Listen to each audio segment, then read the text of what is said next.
ಈಗ ವಿಷಯ ಅಂತಂದ್ರೆ ಕಳೆದ ವರ್ಷ 2025ಕ್ಕೆ ಈ ವರ್ಷ 2026 ಕಳೆದ ವರ್ಷ ಏನಾಗಿದೆ ಅಂದ್ರೆ ಒಳ್ಳೆ ಮಳೆ ಆಗಿದೆ ನಮ್ಗೆ. ಈ ವರ್ಷ ಯಾಕೆ ಮಳೆ ಬಂದೇ ಇಲ್ಲ ಅಂತ ಹೇಳಿದ್ರೆ ಈ ಮುಂಗಾರು ಮಳೆ ನಮಗೆ ತುಂಬಾ ಲಾಸ್ ಆಗಿದೆ. ಅದು ಯಾಕೆ ಆಗಿದೆ ಹಂಗೆ ಆಗಿದೆ ಅಂತ ಬಿಟ್ಟು ನಾನು ಈಗ ಒಂದು ಕೆಲಸ ಮಾಡ್ತೀನಿ. ಇದರಲ್ಲಿ ನಾನೊಂದು ಲೆಕ್ಕಾಚಾರ ಮಾಡಿ ಹಾಕ್ತೀನಿ. ಇದು ಬೇಕಾದ್ರೆ ಇದು ವಿಡಿಯೋ ಮಾಡ್ಕೊಳ್ಳಿ ಬನ್ನಿ. ಎಲ್ಲರೂ ಬನ್ನಿ, ಎಲ್ಲರೂ ಬಂದಿಲ್ಲಿ ನಿಂತ್ಕೊಳ್ಳಿ.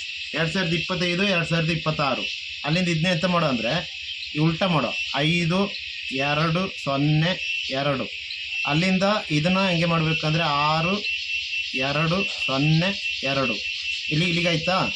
ಅಲ್ಲಿಂದ ನಾವು ಮುಂದೆ ಓದತ್ತಿಗೆ ಹೆಂಗಿತ್ತು 0ಗೆ 0 ಹೋಯ್ತು, 0ಗೆ 0 ಹೋಯ್ತು.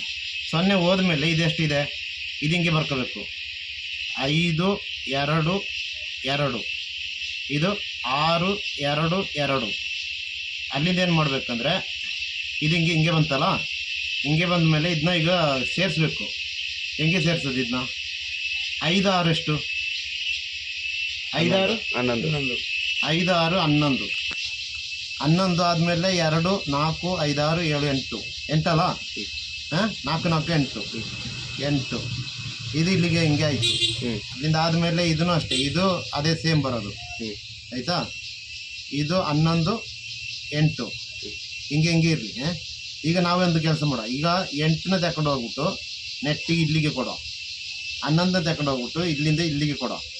ಇಲ್ಲಿಗೆ ಆಯ್ತಲ್ಲ, ಇಲ್ಲಿಗೆ ಆದಮೇಲೆ ಇದನ್ನ ಇಲ್ಲಿಗೆ ಮಾಡೋ, ಇದನ್ನು ತಗೊಬಂದು ಇಲ್ಲಿಗೆ ಮಾಡೋ, ಇದನ್ನ ತಗೊಬಂದು ಇಲ್ಲಿಗೆ. ಈಗ ನಿಮ್ಗೆ ಇದರಲ್ಲಿ ಏನಾದರೂ ಅರ್ಥ ಆಯ್ತಾ? ಇಲ್ಲ. ಈಗ ನೋಡಿ, ನನಗೆ ಆಪರೇಷನ್ ಆಗಿ ತಲೆಗೆಟ್ಟೋಗಿದೆ ಆಯ್ತಾ. ತಲೆಗೆಟ್ಟೋಗಿ ಸುಮಾರು ಟೈಮ್ ಆಯ್ತು ಅಂತ ಊರಿಡೀ ಗೊತ್ತಿದೆ ಎಲ್ಲರಿಗೂ. ಇದರಲ್ಲಿ ಒಂದು ಬೇಳೆಕಾಳಿಲ್ಲ, ಇದು ಟೈಮ್ ಪಾಸಿಗಾಗಿ ಮಾಡಿದ್ದು ಅಷ್ಟೇ. ಗೊತ್ತಾಯ್ತು ಅಂತ ಎಲ್ಲ ಟೈಮ್ ಪಾಸಿಗಾಗಿ ಮಾಡಿರೋದು. ನನಗೆ ತಲೆಗೆಟ್ಟಿದೆ ಅಂತ ಹೇಳಿದ್ರೆ ನಿಮಗೆ ಕೆಟ್ಟಿದೆಯಾ? ಇಲ್ಲಲ್ಲ. ಹೋಗಿ ನಿಮ್ಗೆ ಕೆಲಸ ನೋಡ್ಕೊಳ್ಳಿ ಹೋಗಿ.